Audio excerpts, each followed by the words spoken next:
പോലെ സ്വാധീനിച്ച മറ്റൊരു ഗ്രന്ഥം ഇതുവരെ ഉണ്ടായിട്ടില്ല, ഈ ഭൂമിയിൽ ഇനി ഉണ്ടാവുകയുമില്ല.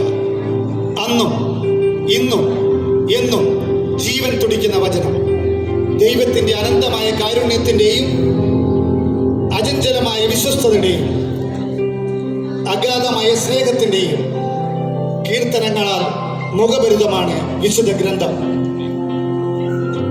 ദൈവകരങ്ങളിൽ സംഗ്രഹിക്കപ്പെട്ട മനുഷ്യന്റെ നീതിദീപ്തമായ ചരിത്രം ബൈബിളിൽ കാലങ്ങൾക്ക് മുൻപേ എഴുതപ്പെട്ടു.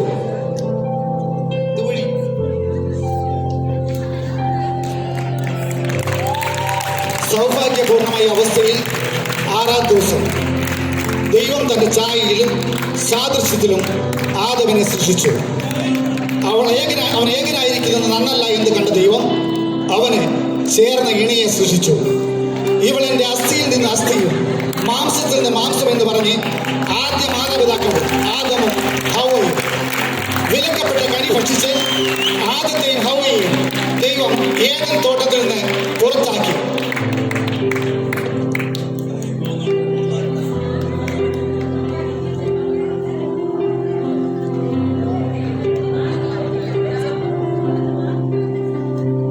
BC 19-ാം നൂറ്റാണ്ടിൽ സംഭവിച്ച അബ്രഹാമിന്റെ വിളിയാണ് ബൈബിളിലെ രക്ഷാചരിത്രത്തിന്റെ ആരംഭം.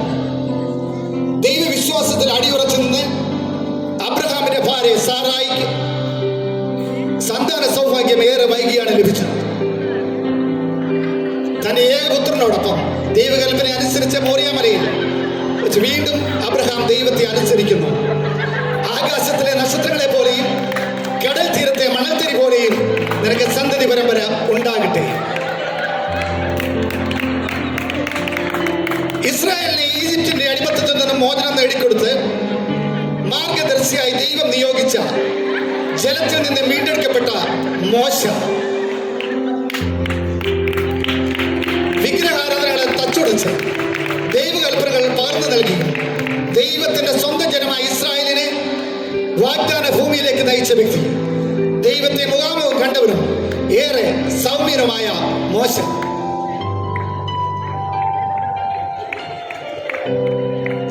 ഇസ്രായേൽ മക്കളെ മിസ്രൈമിൽ നിന്നും കനാനിലേക്ക് നയിച്ച കൊണ്ടുപോകാൻ സഹോദരനായ മോശയോടും അഹരോനോടും ഒപ്പം നിന്ന ധീര വനിത മിരിയാം.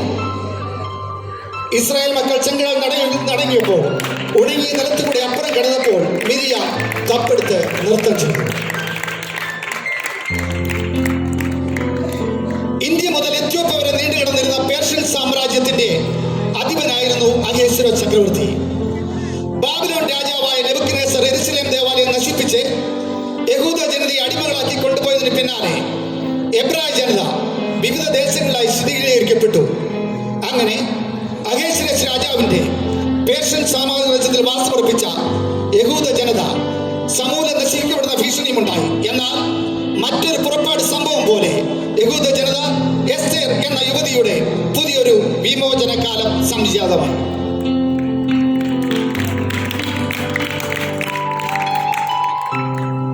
യഹോവയോടും അമ്മാവിയമ്മയോടും നവോമിയോടുമുള്ള ഇഷ്ടം കാരണം തന്റെ നാടിനെയും വീടിനെയും വീട്ടുകാരെയും വിട്ട് യഹൂദ ദേശത്തെത്തിയ മോവാബുകാരിയായ സ്ത്രീ രൂത്ത് ബോവസ് തന്റെ ദൈവഭക്തിയും കഠിനാധ്വാനവും വിശ്വസ്തതയും കൊണ്ട് യേശുവിന്റെ വംശാവലിയിൽ ഇടം പിടിച്ച മഹിളാ രക്തം.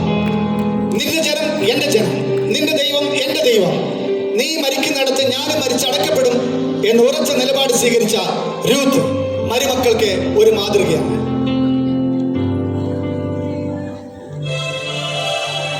നന്മ നിറഞ്ഞവിടെ നിനക്ക് സമാധാനം, കർത്താവ് നിന്നോടുകൂടെ, സ്ത്രീകളിൽ നീ ധന്യ, നിന്റെ ഉദരഫലം അനുഗ്രഹിതം. പരിശുദ്ധാത്മാവ് നിന്റെ മേൽ വരും, അത്യുന്നതന്റെ ശക്തി നിന്റെ മേൽ നിഴലിടും. ആകയാൽ ഉത്ഭവിക്കുന്ന വിശുദ്ധ പ്രജ ദൈവപുത്രൻ എന്ന് വിളിക്കപ്പെടും. നമുക്കൊരു ശിശു ജനിച്ചിരിക്കുന്നു, നമുക്കൊരു മകൻ നൽകപ്പെട്ടിരിക്കുന്നു. അവനെ അത്ഭുത മന്ത്രി, വീരനാം ദൈവം, നിത്യപിതാവ്, സമാധാന പ്രഭു എന്ന് പേർ വിളിക്കപ്പെടും.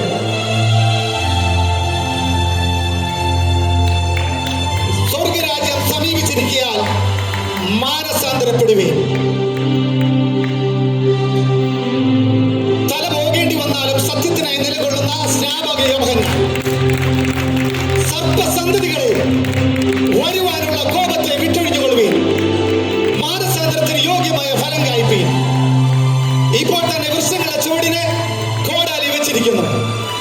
നല്ല ഫലം കായ്ക്കാത്ത വൃക്ഷം എല്ലാം വെട്ടി തീയിൽ ഇട്ട് കളയുന്നു. ഞാൻ നിങ്ങളെ മാനസാന്തരത്തിനായി വെള്ളത്തിൽ സ്നാനം കഴിക്കുന്നു. എന്റെ പിന്നാലെ വരുന്നവനോ എന്നേക്കാൾ ബലവാനാകുന്നു. അവന്റെ ചെരുപ്പെടുപ്പാൻ ഞാൻ മതിയായവനല്ല. അവൻ നിങ്ങളെ പരിശുദ്ധാത്മാവിലും തീയിലും സ്നാനമേൽപ്പിക്കും. വീശുമുറം അവന്റെ കയ്യിലുണ്ട്.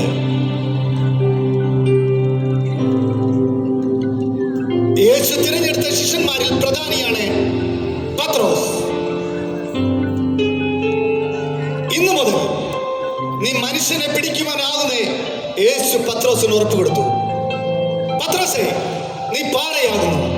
ഈ പാറമേൽ ഞാൻ എന്റെ സഭയെ പണിയും. പുതിയ നിയമസഭാ സ്ഥാപനത്തിനായി ദൈവം ഉപയോഗിച്ച പത്രോസ്.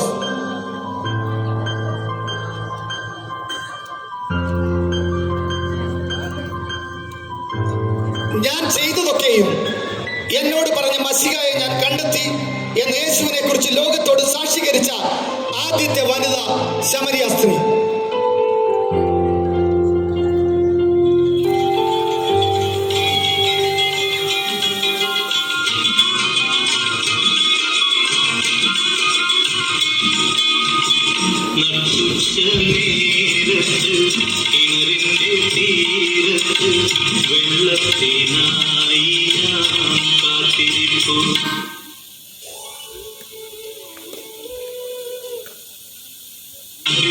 ഒരു പാത്രം ദാഹജലം നീ എനിക്കു നൽകൂ.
ദൈവത്തിൻ പുത്രൻ തന്നെ നിൻ മുൻപിൽ നിൽക്കുന്നു.